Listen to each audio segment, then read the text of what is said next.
So how's it going, guys? This is Ryo Murata, photographer based in Tokyo. In this video I like to talk about gearheads in particular, but interesting enough, a lot of people who are new to photography sometimes watch my video, and I try my best to explain to the newcomers, because if I talk something professional, I will leave them in behind and you guys won't understand what I'm talking about. So I'll try my best to explain it to you guys in this video. So before going to talking about gearheads, I have to talk about heads in terms of the photography space, and then go into that topic specifically. So when you purchase a tripod, any kind of tripod, it either comes with the legs only, or in a combination you get some kind of head, whether or not if it's a ball head, three-way head, or a gear head. Well, I've never seen a combination of a gear head tripod combo, but in the photography realm, you basically have three options of heads, which basically mount on top of the tripod.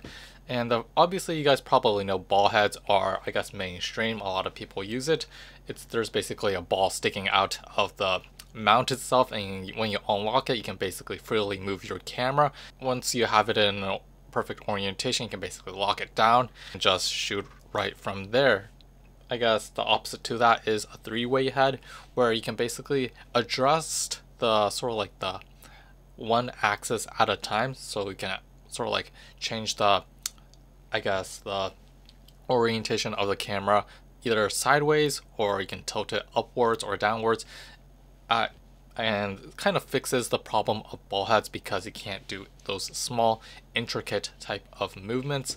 And once you have it locked in on a ball head, it's kind of hard to adjust a little, 1 millimeter or 2 millimeters, and that's actually where three-way heads come into play. However, the problem with three-way head is, this is my personal experience, even if you have it locked it down, it kind of slightly dips down. If it's a tilt or a shift, it kind of, even if you lock it down, it kind of shifts 1 or 2 millimeters sideways or upwards or downwards, depending due to gravity.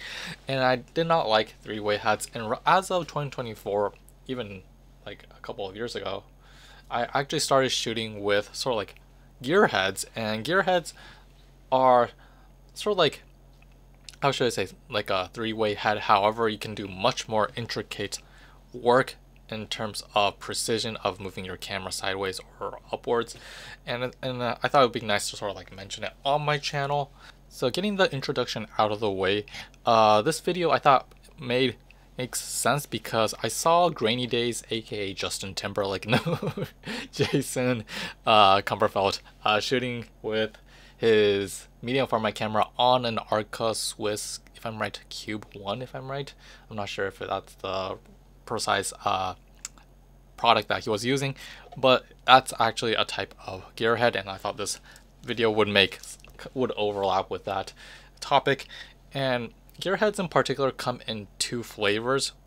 There's no official name, but one is a three-way gearhead.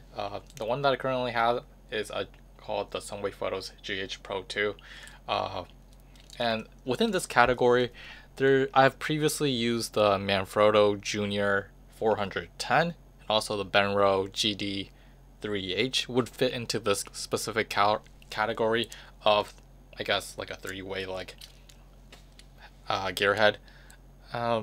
Obviously, the characteristics of these types of three-way gearheads is that there's basically a knob on each axis. So one knob for the tilt and one knob for the, I guess, the shift, if I'm right, or maybe roll axis if you're doing video.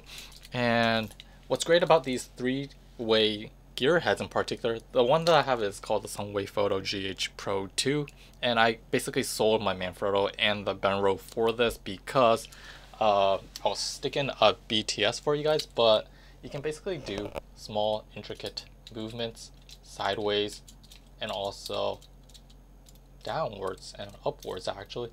And what's also great about this is that there's a lever here, and I'll stick in a BTS for you guys, but when you actually crank it really fast, you can actually execute larger movements. And unlike the previous GD3H from Benro and the Manfrotto Junior gearhead 410, which my finger kept on getting jammed into the what I call the knot itself. I mean, well, it was a horror actually. I kind of ended up sort of selling it, but I went a little bit off topic.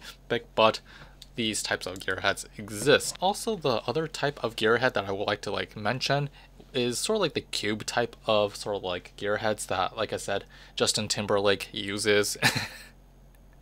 And within this category, I would say that the product would be like Alca Swiss's Cube series, their Core series, and from the Leofoto side, the G2 and the G20 fits into this category. I currently use the Leofoto's G2, which is, if I'm right, probably the cheapest gearhead within this cube category, if I'm right, compared to like purchasing a knockoff brand actually. So I will sort of like try to like explain my best to sort of like explain what the two main differences are between these two gearheads. And if I were to sort of like characterize these two types of three-way gearhead and cube type of gearhead, I would say with confidence that the main difference is the speed of execution versus, I guess, the focal plane area that changes or not changes. And for the first part is the speed of execution. Obviously, you guys probably seen, I was sticking a BTS for you guys, that once you have your camera like mounted on here, you can basically do small intricate movements on this like SunwayFoto's GH Pro 2. But if you want to do larger movements, you can basically crank and just go to your designated sort of like orientation or position for your camera. And there's not much to say because I've been using this for like most of my shoots at work. This basically like fixes all my problems because it's just much more faster, it's much more smaller and much more easier to like manage and lighter compared to the predecessors that I've used, and I haven't looked back unfortunately. And I guess there's not much cons, but I guess the cons of these types of three-way gearhead is that there's an area where you basically have to like sort of like understand that the maximum tilt that you can get is like 45 degrees to the side and also 45 degrees upwards. So you can't like shoot right up in the air, unfortunately, with these types of gearheads in most cases. Downwards, interesting enough, I actually like this because the SunwayFoto specifically, you can shoot 90 degrees downwards, so you can basically shoot from top down if you want. So that's actually something to mention of this specific gearheads. And obviously, depending on the gearhead that you purchase, this inclination of tilt, of how much you can tilt, how much you can like do the rise and stuff like that, will differ depending on the product, so do your research before purchasing. On the other hand, the cube type of gearheads that GrainyDays, I was about to say Justin Timberlake, uses, is that the speed of execution is much more slower because there is no sort of like extra lever to make it like do fast movements. However, because it is more like a slow pace, it's like shooting with a phone camera compared to like shooting with digital on the three-way. You can do much more smaller intricate movements. I can do like less than 1 millimeter like movements on a cube type of gearheads. However, the problems with these types of cube type of, I guess, gearheads on the other hand is unless you purchase the really expensive, what was it, Justin Timberlake, no, GrainyDays, he uses the Alca Swiss Cube gearhead. The amount of inclination that you can get from it is not that significant, if I'm right. It goes up until like 30 degrees, if I'm right, up and down. This one in particular, the cheapest G2 from Leofoto, can only do 10 degrees inclination. So in most cases, for the majority of photographers, this is actually lackluster because you are sort of like stuck within this 10 degrees inclination. So you can't shoot up or down at all, unfortunately, with these types of like what you call smaller gearheads that are sort of like a cube shaped. But what's rather unique about the Leofoto's G2 and I guess one of the reasons why I purchased this in particular is that at the bottom there's a sort of like an Alca Swiss mounting, sort of like a engrave going, sort of like a plate sticking out at the bottom. And what you can do with this product is you can mount this onto a ball head actually. And you can basically change the ball head into a fully sort of like a buffed up gear head, because a ball head you can basically change the orientation like 360 degrees, and which can accommodate the remaining degrees of inclination that you want with this product. So this is really unique because there's a lot of possibilities of, you can mount this onto a ball head, a three-way head, you can mount this onto a video head if you want. And a professional photographer that I know on YouTube actually combines this with a video head, Leofoto's VH20, which only a video head basically goes straight up and down, so which can accommodate the, you know, the, I guess, the lackluster like inclination, and then you can basically do the precision of moving it up and down. So that there's a lot of possibilities of combining this with various sort of like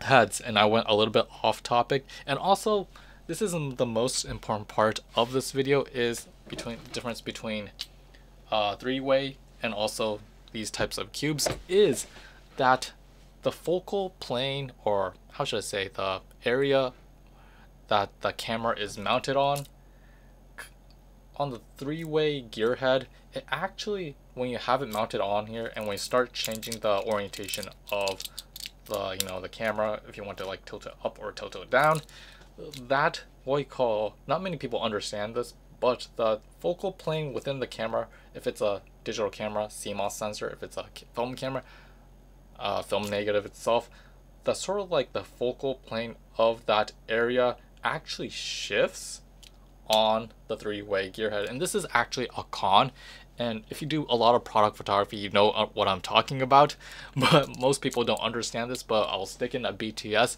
When you have a subject in front of you on this gear, and also camera in front of it on this three-way gear head, the camera itself, when you sort of like start shifting the sort of like the axis, the middle part of the subject starts to shift. And I guess a lot of people will say, duh, that's what this is, but most people don't understand that, meaning that when you actually change this sort of like orientation, you have to constantly shift the orientation of your tripod to move that subject within the frame.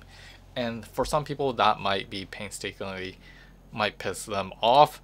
However, the cube type of gear head actually prevents that from happening, because it's the complete opposite of a three-way gear head. And professional photographers tend to say that the three-way gear heads are asymmetrical, while the cube type of gear heads are symmetrical, meaning that the camera itself doesn't move at all. And physically it is moving, however this area of focus, the area of where the CMOS sensor, the area of the film negative is actually in the middle. So even if you shift it to the right, or even if you shift it to the left on the cube, what happens is that the subject itself that's in front of you doesn't change at all. And this is actually the one major reason why a lot of architectural photographers and a lot of product photographers like me like to use these types of gear heads, because once you have your if you're a product photographer, if you have your product in front of you, you don't want to move a glass bottle, right? I mean, it's gonna get fingerprints and stuff like that. But if you're like an architecture, you don't want to constantly move your, you know, tripod around once you like have it locked in. But when you start like tilting it, the subject of that building starts to shift out of focus, not out of focus, but out of frame. So I guess that's like one of the main reasons why a lot of photographers tend to use these types of cube type of gear heads. And hopefully I did not confuse a lot of people. Tried my best to sort of like explain it to you guys in the easiest way of possible. But at the same time, like I said, this is like the smallest one with the smallest inclination, so you have to use some kind of combination for that to, I guess, happen. While GrainyDays, Justin Timberlake, uses the was it the Alca Swiss Cube, which is really heavy, bulky, and you know, it's a painstakingly large burden if you're like traveling around. So this is sort of like a trade-off that a lot of photographers have to think and make when purchasing, you know, products for a job or maybe some kind of recreational like hobby or something like that. But most cases I use a three-way gear head, but if I do have the opportunity, if I do super intricate work, obviously I use something like a cube. So yeah, hopefully I made some kind of clarification. Hopefully I did not lose anyone, but I made some kind of dedication. My gimbal fell. But yeah, hopefully, like I said, I make some kind of dedication into this specific video on gearheads. So obviously I'm gonna lose a lot of people of not understanding what the concept is, but hopefully if you have any questions, I'm happy to reply, because I can't actually reply to every single comments during my free time. So yeah, if you have any questions, let's leave it in the area below. I'm happy to reply. And hopefully I made some kind of dedication in this video. This video is not being sponsored by SunwayFoto or Leofoto. I just use them because they haven't broken down on me yet. So yeah, hope you guys enjoyed this video, found it informative, and yeah, we will see you next time.